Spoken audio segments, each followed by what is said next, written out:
Hi, I'm Jay, and today we're going to show you how to light and the basic fundamentals on the Fireplace Pizza oven. First off, I don't claim to be a culinary expert. I'm not Emeril Lagasse or Bobby Flay. I do watch a lot of Meat Church videos. Matt from Meat Church is amazing, to me anyhow. So anything I cook in this thing usually comes from something I saw on YouTube or something like that. I'm just a basic person, no experience cooking, and I'm going to show you how easy it is to cook in this unit. First off, there's a few things that I recommend purchasing after you get the unit installed, because anything to make it easier for you to cook in is what I'm looking for.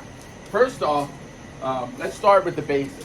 We need wood to start the fire. So what I like to do is I like to get, you can go to Home Depot or Lowe's and get some basic fire starter like this.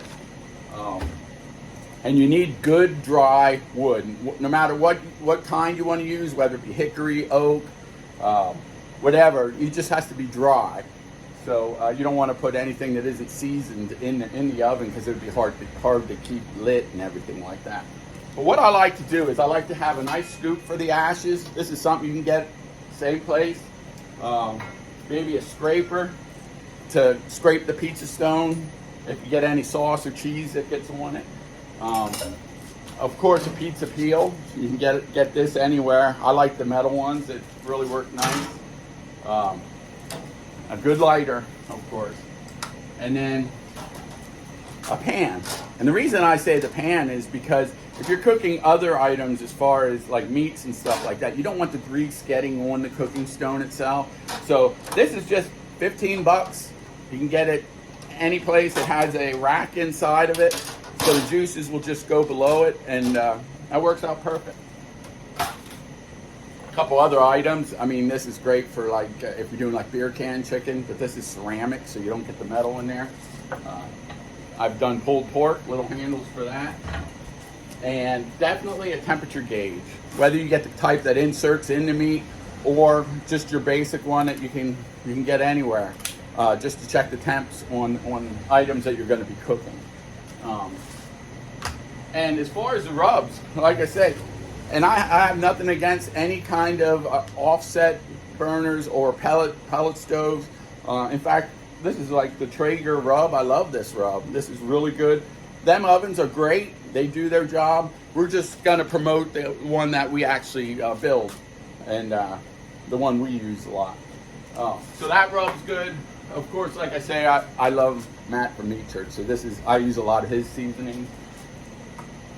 So if you ever think that I season too much, you should watch his videos. He's the person I follow a lot, and I like everything that he makes. So, but there's many other people out there. You can see all kinds of the way people do their cooking and use that.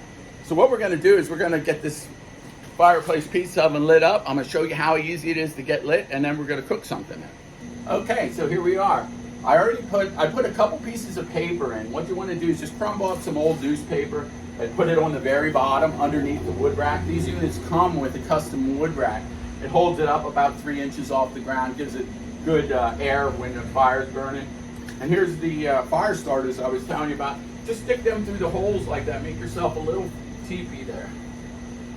And then once you get that in, you can actually put the wood in or just light her up. I'll light it first. So we can get things going. And then you can see this whole pile of wood. We're just going to stack all this over top of the fire like that. And you'll see how much you put in here. We're going to put it in there real nice like that. And then go the opposite direction.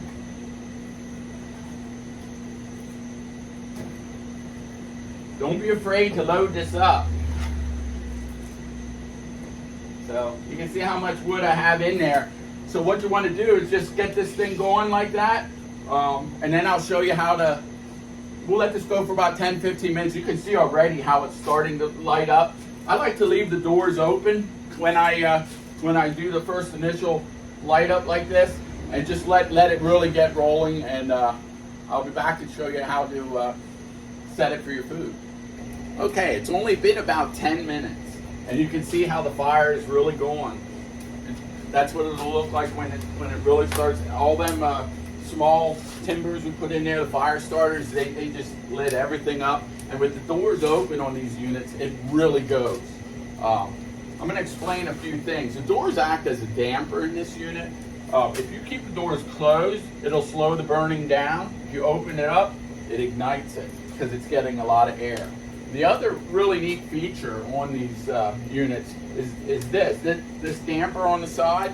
This is when you're ready to cook in the unit, you pull this out. And what I'll do is I'll pull this out and I'm going to show you how this temperature goes up.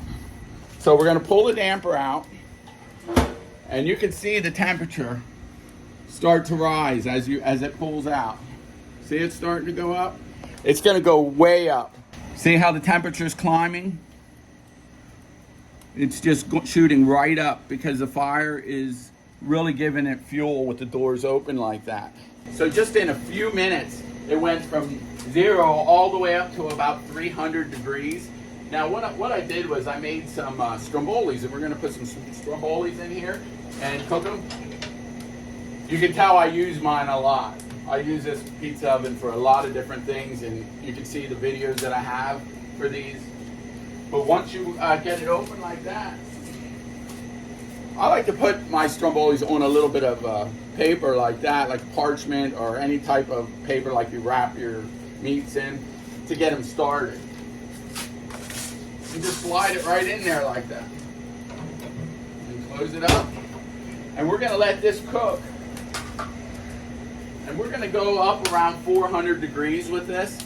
And it shouldn't take long for strombolis. I'll turn them once and check on them. But it's as easy as that to cook in these units. It's just a really easy process.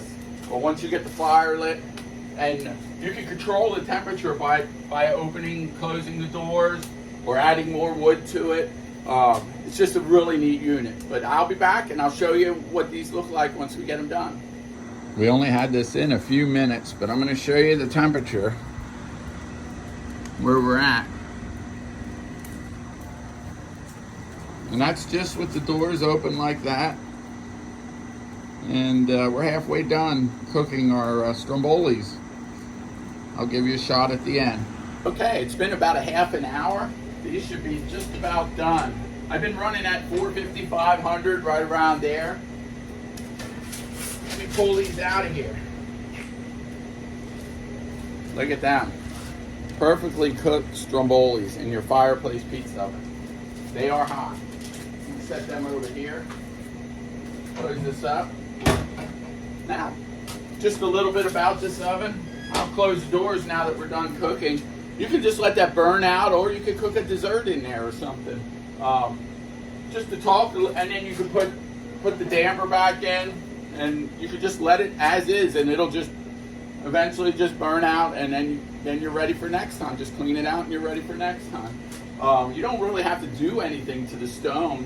If you get some grease on it, you might want to, or some cheese or sauce or something like that, you can clean it off. But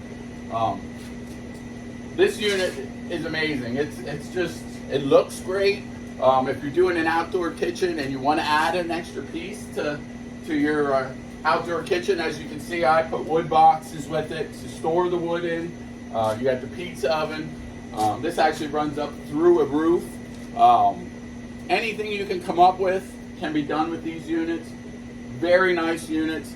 Go on Cambridge Pavers and check out for your distributor in your area, and you can get one of these units at your house or your customer's house or anything like that. But that's pretty much it. It's how easy it is to use this unit and how to cook in it. If you like this, subscribe to this page. You can see all kinds of stuff that I cooked in this.